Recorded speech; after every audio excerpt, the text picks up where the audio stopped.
ម្នាក់ឲ្យខំប្រឹងរៀនអីហ្នឹងអត់ទេឥឡូវភ្លេចខ្លួនតែងពាក្យប្រឡងហើយបាត់ចាំមើលថ្ងៃហ្នឹងខ្ញុំធ្វើបាបសិស្សខ្ញុំម្ដងតោះបើសិនជាចង់ដឹងថាខ្ញុំធ្វើបាបសិស្សខ្ញុំអីខ្លះសូមកុំភ្លេចតាមដានវីដេអូហ្នឹងរហូតដល់ចប់ជាមួយគ្នាណា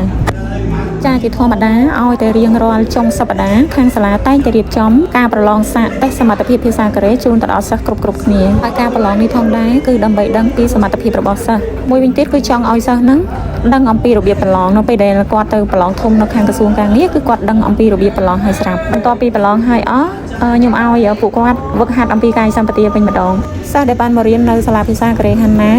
ទាំងសុខភាពកាយសម្បទានិងភាសាត្រូវតែដើរទន្ទឹមគ្នាបន្ទាប់ពីវឹកហាត់ហើយអស់ឥឡូវដល់ម៉ោងយើងលេងហ្គេមជាមួយពួកគាត់ម្ដងហើយហ្គេមដែលខ្ញុំបានរៀបចំឡើងហ្នឹងគឺខ្ញុំ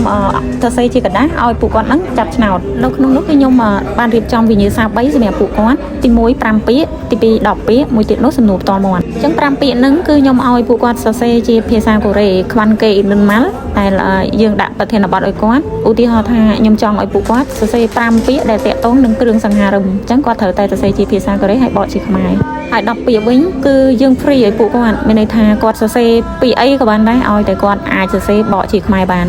រីឯសំណួរផ្ទាល់មាត់វិញគឺយើងតាក់ទងនឹងញ៉ាំចប់អញ្ចឹងលោកគ្រូគាត់នឹងសួរសំណួរតាក់ទងជាមួយនឹងប្រយោគប្រើប្រចាំថ្ងៃក្នុងវិញ្ញាសានីមួយៗប្រសិនបើគាត់ធ្វើបានមានន័យថាគាត់រួចខ្លួនប៉ុន្តែបើសិនជាគាត់ធ្វើអត់បានទេគឺគាត់ត្រូវជាប់ពិន័យ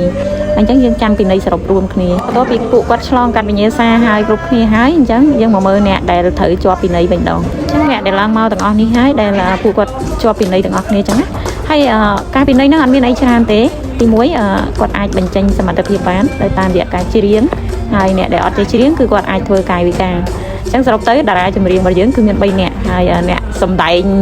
កាយវិការហ្នឹងគឺក្នុងតារាចម្រៀងម្នាក់ហ្នឹងគឺមានអ្នកសម្ដែង2នាក់អមទៅជាមួយតោះឥឡូវពួកយើងមកស្ដាប់ពួកគាត់ទាំងអស់គ្នាណា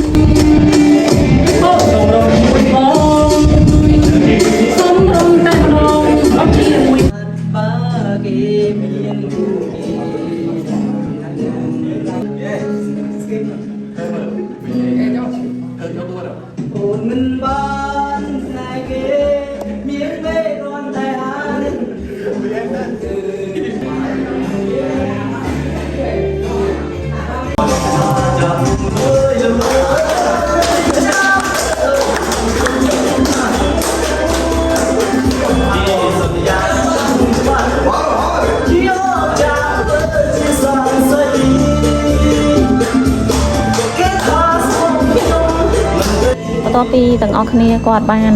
សម្ដែងហើយអស់អញ្ចឹងមានបងប្អូនប្រុសម្នាក់ដែលគាត់